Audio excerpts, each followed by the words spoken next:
ভিডিওটাতে এক্সপ্লেন করে দিয়েছি যে কালীতলা মন্দিরের বিষয়টা কি আসে। So hey guys, good morning, welcome to my new blog. তো আজকে ব্লগটা আমি শুরু করছি, এখন বাজে সকাল 6:45। তো এখন আমি যাচ্ছি কালীতলাতে হাঁটতে। তো হাঁটতে যাওয়ার একটা বিশেষ রিজন আছে, তার কারণ হচ্ছে সো মানুষ যখন জীবনে কিছু একটা করে তার জন্য সেইটা ধরে রাখার জন্য সবথেকে বেশি গুরুত্বপূর্ণ জিনিস হচ্ছে নিজেকে মোটিভেট রাখা। তো মোটিভেট রাখার কারণে মোটিভেট রাখতে গেলে কী দরকার? প্রোগ্রেস দরকার। তো আমার একটা ভিডিওতে একজন কমেন্ট করেছে এই জায়গাটার বিষয়ে, তো সেই জন্য আমি এটাকে এক্সপ্লেন করতে যাচ্ছি, ভালো করে বুঝিয়ে দিতে যাচ্ছি।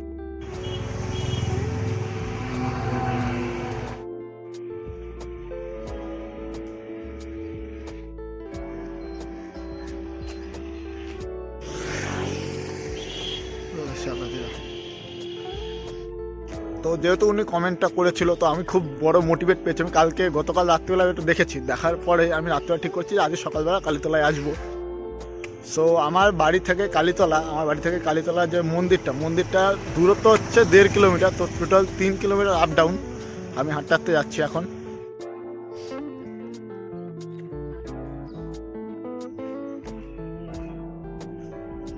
সো গাইস, এটা আমাদের কালোপুর গ্রাম পঞ্চায়েতের মধ্যে পড়ে। এই যে এখানে ব্যানার লাগানো রয়েছে, তোমরা এটাকে পজ করে দেখে নিতে পারো এখানে কি লেখা আছে।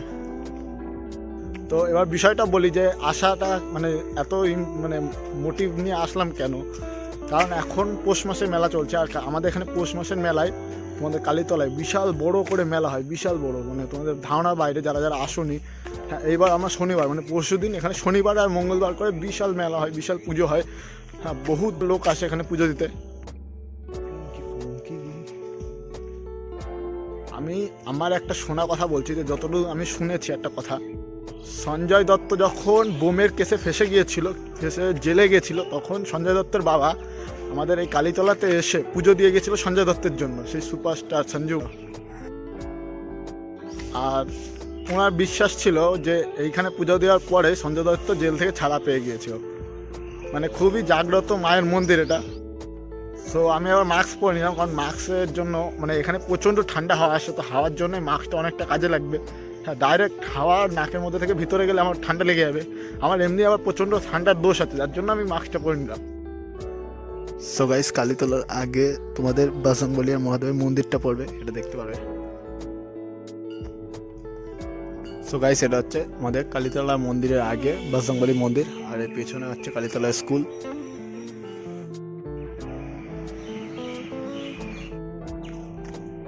এখানে স্টেজ করেছে, আর এখানে রাস্তার দুধারে মানে দোকান আছে, এখানে মিষ্টির দোকান আছে, আচারের দোকান আছে, আরও যাবতীয় সব দোকান আছে। আর এটা স্কুলের মধ্যে প্রবেশ করা গেট। সো গাইস, আমি মন্দিরের একদম সামনে চলে এসেছি। সো এখন দিনের বেলা এরকম সুন্দর লাগছে, রাত্রেবেলা ভিউটা তোমাদের দেবো অবশ্যই।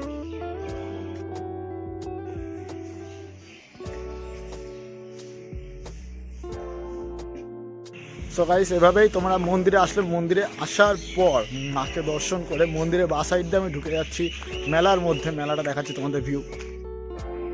এই যে আমাদের কালীতলা মায়ের মন্দির, তো এই বাঁ সাইড দিয়ে আমি আসলাম ভেতরে। আর এখান থেকে যারা পুজো দিতে আসে তারা এই ব্যারিকেডের মধ্যে থেকে ঘুরে, ওই পাশ থেকে শুরু হয়, ওইখান থেকে ঘুরে এই দিক থেকে গিয়ে মন্দিরের মধ্যে প্রবেশ করে। আর এখানে সবাই যারা মানসা করেছিল ইট বেঁধে রেখেছে। সো এইবার আমি মেলার মধ্যে প্রবেশ করলাম। এখানে দেখো কত দোকান, এখানে প্রচুর দোকান আছে, নানান জিনিসের দোকান আছে।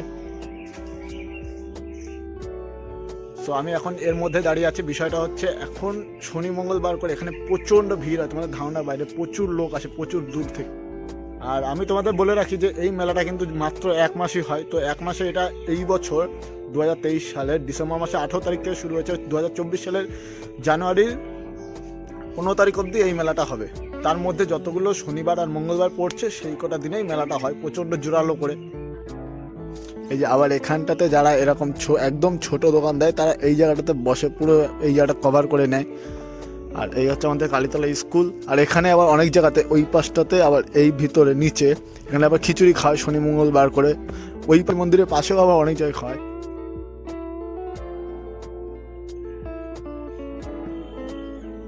এখানে আবার দাদারা তোমার ক্রিকেট প্র্যাকটিস করছে। সো গাইস, আমি আর এইবার যে কালীতলা ওখানে ব্রিজ আছে, ব্রিজটা তোমাদের দেখাচ্ছি, কিন্তু বাট ব্রিজের উপরে যাবো না, এখন সোজা বাড়ি যাবো, কারণ খিদে পেয়েছে প্রচণ্ড, কারণ হাঁটাতে এসেছি তো সেই জন্য খিদে পেয়ে গেছে। চলো তোমাদের দেখাচ্ছি ব্রিজ আর ওই পাশের যে মন্দিরটা আছে ওটা পরে একদিন এক্সপ্লেন করবো। এই যে তোমরা এই সোজা আসলেই মন্দিরের বা সাইডে সোজা লেবে সোজা একদম ঘাটে চলে আসলে এখান থেকে তোমরা নৌকা পাবে, নৌকা পার করে ওই দিক জায়গাতেও যেতে পারো, মানে যাদের নৌকাতে ঘোরার ইচ্ছা। এটা প্রতি শনি মঙ্গলবার এখানে নৌকা থাকে, প্রচুর নৌকা থাকে, নৌকাতে বসে তুমি ওই পারে যেতে পারো। তোমার দেখাচ্ছি চলো। এই যে এখানটা যেরকম এত নৌকায় উঠলে তোমাদের ওই পাশটাতে লাগাই দেবে, ব্রিজের ওই পাশটাতে।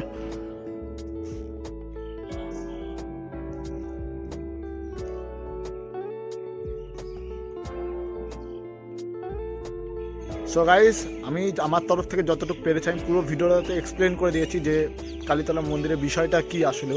তো আর পুরোটুকুনি বলছি যে যেটুকুনি আমি জানি। তো এখানে বিষয়টা হয়েছিল, আমি যতদূর জানি, যেখানে 7খানা ভাই ছিল চোর। তো তারা চুরি করে যা ইনকাম করে আনতো তা এই মন্দিরে এখানে ঢালতো, হ্যাঁ, ঢেলে ভাগ করে নিত সবাই মিলে। তো সেই জন্য এখান থেকে তখন থেকে তারা মাকে পুজো করতে বলে এইখানে মায়ের মন্দির হয়ে গেছে। তো চলো এখন আমি সোজা বাড়ি যাই, বাড়ি গিয়ে তোমাদের সাথে কথা বলছি। আবার হাঁটতে হাঁটতে বাড়ি চলে যায়, টুকটুক করে 1.5 কিলোমিটার হাঁটতে হবে। সো গাইস, আমি হাঁটা শুরু করে দিয়েছি বাড়ির জন্য যাওয়ার। তো এখনও 1.5 কিলোমিটার হাঁটতে হবে, আর যদি কোনো চেনা পরিচিত পাই তা তার সাথে চলে যেতে পারবো। বাট এখন যতক্ষণ না পাচ্ছি ততক্ষণ হাঁটতে হাঁটতে চলো।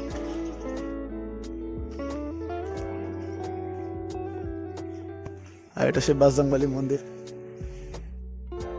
আর এখানে সেই শনি মঙ্গলবার করে খিচুড়ি খাওয়ায়। আর তোমাদের বলি মেন জিনিসটা যেটা তোমাদের বলাই হয়নি, যে ওই কালীতলায় যখন তোমরা জানতে চাইছো কালীতলা বিষয়টা, তো কালীতলায় আসতে গেলে তোমাদের কী করতে হবে অ্যাকচুয়ালি, মানে কালীতলায় আসার জন্য তোমাদের কী করতে হবে। তোমরা যদি যে কোনো লাইন থেকে ট্রেনে করে আসো, তো বনগাঁ স্টেশনে নামার পর যে কোনো টোটোওয়ালা, ওখানে সবাই ভরা টোটো, তো যে কোনো টোটোতে বলতে হবে যে আমরা কালীতলায় যাবো, হয়তো 20 টাকাও নেবে, সেখান থেকে চলে আসতে পারবে। যে কোনো জায়গা তুমি বনগাঁ যে কোনো প্রান্তে নেবে, তুমি টোটোতে বললেই ওরা লাভিয়ে দেবে কালীতলায়। আর তারপরেও যদি কেউ বুঝতে না পারো যে বনগাঁতেই বা আসবো কী করে, তো বনগাঁতে তোমরা সবাই তোমাদের জায়গার নেম বলো, আমি তোমাদের বলে দেবো যে কোথা থেকে বনগাঁ কীভাবে আসতে হবে।